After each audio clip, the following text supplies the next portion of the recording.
Kalimutan mo yatang tumingin sa salamin bago mo husgahan ng ibang damdamin. Mas madaling magturo kaysa umamin na may sarili ring dilim sa paningin. Oh, banal na anino, liwanag sa labas pero loob ay tago.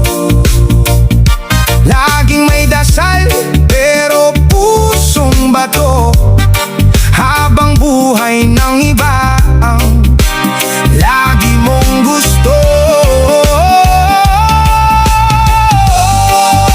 Banal na anino, labis mang magsimba kung wala namang totoo.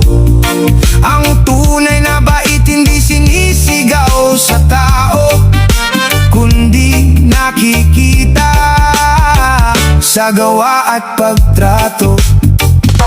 Tahimik lang ang taong may tunay na bait, hindi kailangan ng ingay para mapilit. Ang kabutihan di suot parang costume, at ang kabanalan di pang kumustahan lang sa room. Kaya bago ka muling manghusga, silipin mo muna ang sarili mong mata.